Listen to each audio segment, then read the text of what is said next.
I recently got to go dollar bin diving at one of my local shops. Now, they typically have books that range anywhere from current runs all the way back to early Bronze Age titles. And today, I'll show you what I got. Check it out. Hey everyone, and welcome to today's video. Recently, I went to a store called Most Wanted Comics. It's one of several local shops here in the Twin Cities area of Minnesota, and it's one of my regular go-to spots for dollar bin diving. Kent and Kevin are the owners, and I've known them for a few years now, and I know them to be sellers who have a great selection of dollar books pretty much all the time, whether that's at a show that they are putting on or participating in, or right there at their brick and mortar shop. I'll go ahead and put links to their online presence, including a YouTube channel, down below in the description of this video. On my last trip there, this is my bag of goodies that I came home with of dollar books, and that's what I'm going to focus on showing you today. But before we get to that, I want to show you this book here. This is Tom Strong's Terrific Tales number 12, and it's the final issue in the series. Two interesting things to mention about this. One is where I bought it. I happened to be out in the Wisconsin area, the Eau Claire area of Wisconsin, recently, and they have a store there called BAM, B-A-M, which is Books A Million. You may be familiar with it. I don't have any of those here in the Twin Cities, so that was the first time I went into one. If you're not familiar with it, it's really, I thought it was like a discount bookstore, but it's more like a Barnes & Noble. But the noteworthy thing was that as I walked around, I looked at their graphic novels and things like that, but as I kind of turned a corner and found their discount book section, they actually had like 6 short boxes of comic books, and they were all priced at $1 a piece. I have never seen that in a traditional bookstore before, especially like a chain like that. So that was a great surprise. And of course, I had to go diving through those boxes. I only came away with one book, but it's a book I was really happy to find, and that's this book here. And that's the second noteworthy thing about this. This series is an anthology series around the Strongs. So you've got Tom Strong here in the center of the cover, and then you've got a variety of other iterations, I guess, of the Strong name. I honestly don't know much about the character yet, whether that's different universes or if they're in the same universe and somehow related otherwise. Don't know that yet. What drew me to this character, and especially this title, is this character here and the cover artist. If you don't recognize, this is Arthur Adams doing the cover on this issue. Down here you can see his name. And he created this character whose name is Johnny Strong, and he does the pencils for most of her story, and he does multiple covers from this run. And so I had set out to collect this 12-issue series primarily to get the Johnny, not Johnny Strong, Johnny Future is her name. But I set out to get the Johnny Future story and all the Art Adams artwork. And so I only have like 2 other issues from this run so far. So I was very happy to find issue 12. In this particular issue, Arthur Adams only does the cover. He doesn't do the pencils on the Johnny Future story. But, you know, in case, you like Arthur Adams' art and are looking for other things to collect, this only recently hit my radar, and now I'm on the hunt for all 12 of these issues. But I was pretty excited to find that issue from the series. And it's one of the bookends. So I think I have issue 1 and issue 12, and maybe one other issue in there. So I just need to fill in the rest of those remaining issues. So great find on that one. Now let's go ahead and get to this stack of books from Most Wanted Comics. We're going to start off with several issues from this early Image title, The Savage Dragon. It started out as one of the early titles, but it's still running strong, written and drawn by creator Eric Larson. I never collected this. I think I may have put together the first 3-issue limited series that they did because I'm trying to get some of the early Image titles, but never set out to get anything beyond that.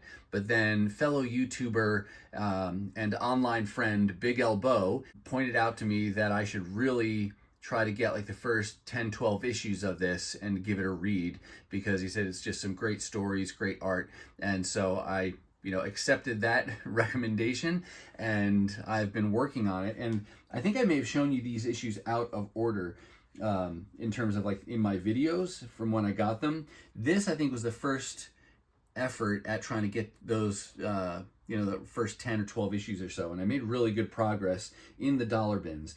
And the other thing I'll say is that you see these books as I found them. Most Wanted Comics dollar bins are typically not alphabetized.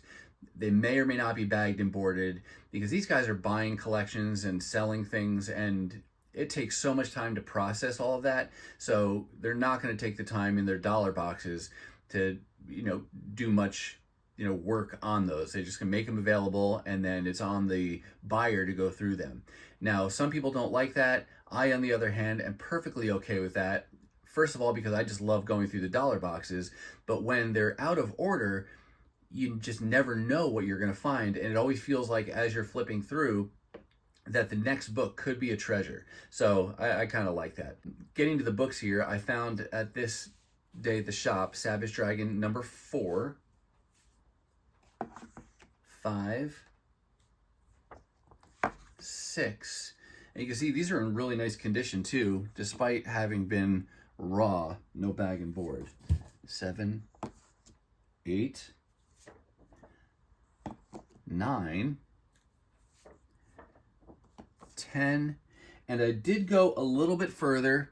I added issue 11 because in a previous hunt I had found issue 13, which is a Jim Lee cover, and so I figured, if I'm being recommended now to get the first 10 issues or so, I might as well at least get continuous run all the way through 13, just because that satisfies my brain to have an unbroken run like that. But really happy with that progress, and whether I've shown you the other books in this little run or not, I do now have at least the first 13 issues, so now I can give them a read and see if I want to continue adding issues or if I'll just be happy with those. But thanks Big Elbow for that recommendation. Again, look forward to giving these a read, and happy that I found all these issues at once in the dollar boxes. Another series I am chipping away at as in order as I can. This is an 87 issue run. This is Superman and Batman, and it changes creative teams as it goes throughout the series. And so each story arc is done by a different writer and or penciler, and then of course inkers, colors, and things like that. And I've read the first couple arcs, so maybe into the around issue 12 is where I've read so far, and now I'm trying to continue to fill in the holes in order as much as possible, so that way I can do a combination of build out the series by having the issues, but also be able to read it and not have to wait till I get the whole thing to be able to read it in order. And I was able to make a little bit of progress on some of those holes that I have in the lower end of the run. First one is this issue number 16, part of a story done by Jeff Loeb and Carlos Pacheco. So I think with that I now completed that story. But then I have, I want to say all 3 parts of another story, starting here with issue 37. This is a story done, Burnett is the writer, I don't know his or her first name, but Dustin Gwynn does the pencils on this, and that story goes from 37, 38, and then I think it ends here in 39. And I like Dustin Gwynn's art style. I came across him through the Image series Descender, and then the follow-up Ascender after that, and that's got a really nice watercolor style to it. This has more traditional coloring to it, and so it has more of a traditional comic book, superhero comic book look and feel to it in the art portion of it. I think it would be really cool to see his art style, that watercolor style, doing a Batman Superman story. I think that would be cool.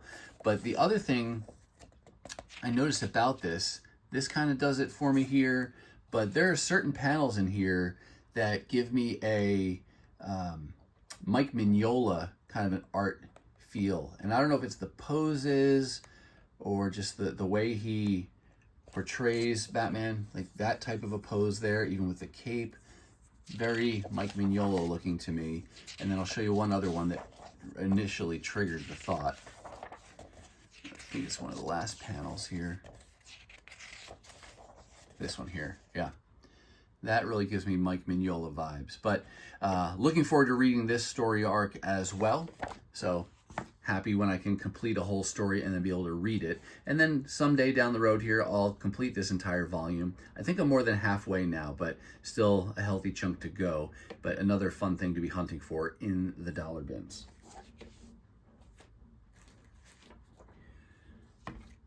You heard me say in my intro that Most Wanted's dollar books will range anywhere from current titles all the way back to really early Bronze Age titles as well. And you'll see a good example of both of those in this haul. This might be one of the earliest books I found, and this is a reprint book, Marvel Super Action number 8. This reprint series reprints early Captain America stories, and what's really nice about those is you get the Jack Kirby art.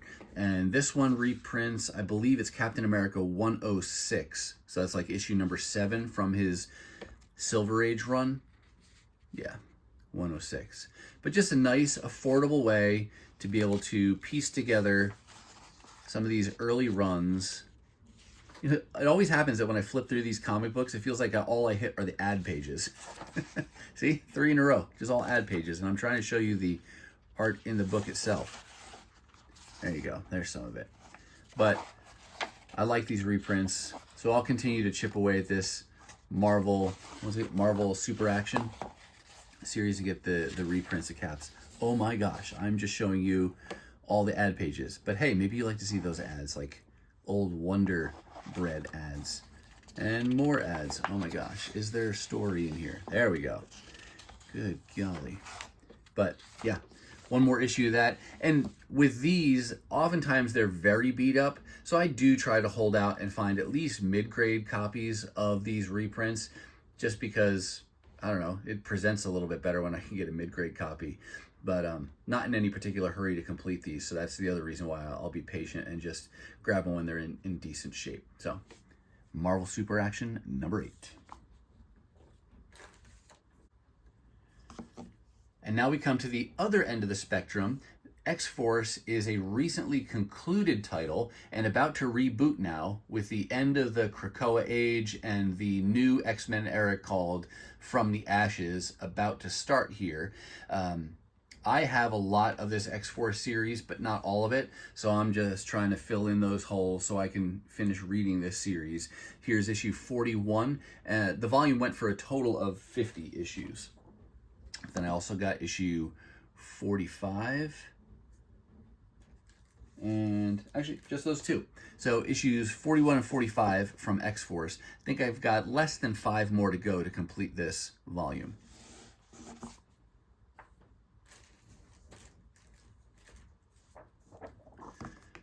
The next 2 books I'm going to show you kind of have a theme, and that is kind of your official guidebook, source book type of comic. I really like these for teams and characters that I enjoy and follow. I remember fondly the official Marvel handbooks from the mid to late 80s when I started collecting, and so when I find those or others that are around teams or characters that I enjoy, I'll pick those up. This one, as you can see, is Cyberforce. I'm not even sure what that says underneath. Oh, I think that's Universe. They've got so much of the lettering covered, it's almost impossible to tell what that word is. But that's Cyberforce Universe source book. This is issue 2 of 2. And like those source books, it gives you bios and artwork for the different characters. And I don't know the full range of artists here, but there's a David Finch picture. Oops.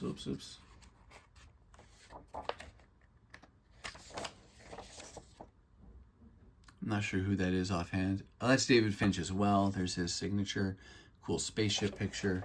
But I like these handbooks. They're fun to flip through, and I really leaned heavily on them when I was younger because you want to learn about all the different characters. Now they're just a fun thing to be collecting, to build out the kind of the library of books around a particular team or characters that I like. But I think with this, I now completed both of those 2 issues. But then there was one other handbook I found, and this is my first handbook from this G.I. Joe series. You can see here it's a 4-issue limited series, and this is issue number 4. I don't love the cover wrapping here, where you get that blue wraparound from the back cover, but this is the first time I've ever seen one of these in the dollar bins, and so I figured I would go ahead and get it.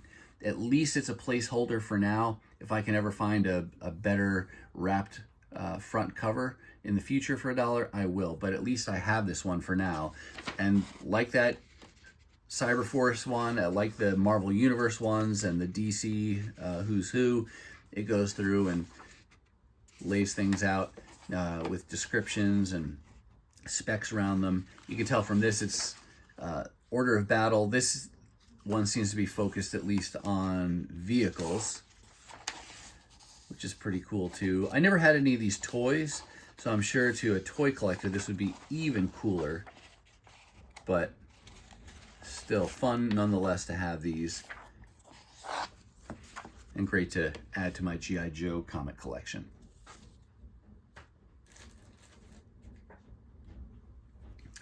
Go back here to almost the Silver Age again. It is a reprint once more of Fantastic Four. This is Marvel's Greatest Comics. This title was always a reprint title.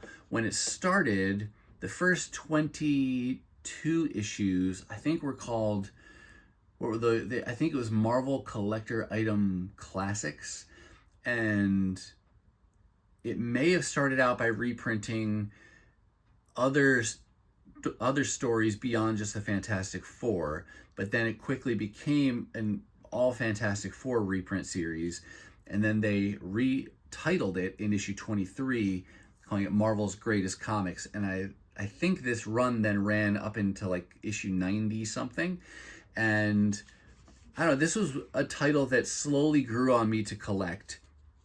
You could get a variety of the famous Fantastic Four stories, and I thought it'd be cool to get those. For example, I have Fantastic Four issues 48, 49, and 50 collected in reprint format, and so I started looking for those and others like it. But now I'm at the point where I just want to build out this whole series just because it's fun to get these early Silver Age stories reprinted, and some of these reprints even dip back into the Silver Age. This one is from 1971, and this reprints, I looked it up before the video. It's Fantastic Four, I want to say 41 and 42, because this is the cover to Fantastic Four 42, just with different background colors. But I think that's from issue 42. So again, another reprint title that I'm trying to get.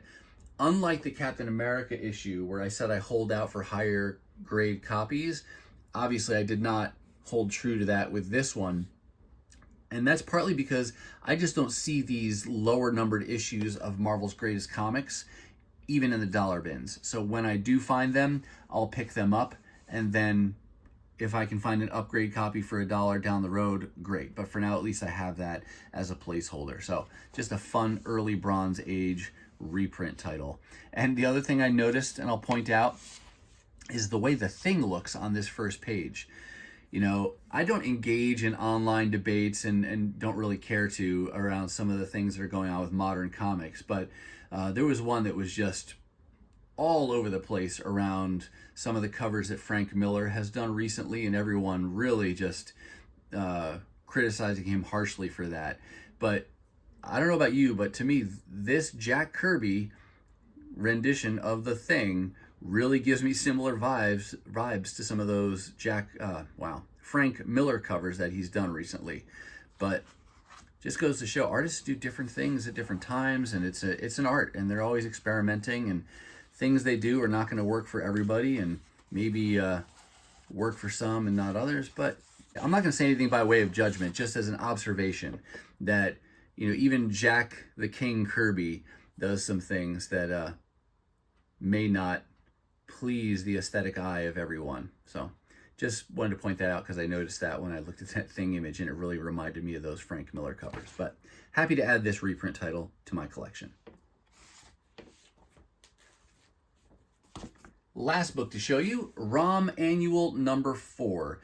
Bronze Age series that was recently republished as an omnibus, or a series of 3 omnibus editions from Marvel, now that they have the license to be able to do that again. I never read this originally and never collected it, but I've over the years seen a variety of these issues in the dollar bins and in decent condition. And so not too long ago, I started working on this run, decided, heck, let's just go for it. And this is just a part of that effort. Found annual number 4. I think with this, I may have all of the annuals now and just have to work on completing the rest of the main series. I have a long way to go on that, but you know, every time I go out, I'll look, and if I can find an issue or 2 here or there, be happy to add those to my collection. And this is another example. I'll hold out for at least mid-grade copies of those because I'm not in a hurry and I'm not looking to spend a lot, so I'll be patient and wait and build that out over time and then eventually give the whole thing a read. But I do like the art on the covers. I like the art on the interiors. I like the colors. It's just a good nostalgic vibe from Marvel in the 1980s. So happy when I can add an annual like that to my collection. And that's the final book from this haul at Most Wanted. All right, that's going to do it for me, and that's going to wrap up this haul from Most Wanted Comics. I do hope you saw something that you liked, and if you did, go ahead, take a second and hit that thumbs up. And if you like to see content like this, dollar hauls, 50-cent hauls, really anytime I find good books for great prices, then go ahead and hit that subscribe and ring the bell for notifications so you'll know the next time I upload a video. Now, if you're not quite ready for the YouTube fun to stop, I have hand-selected a couple videos here for you to check out. As always, thank you so much for watching, and I'll see you next time.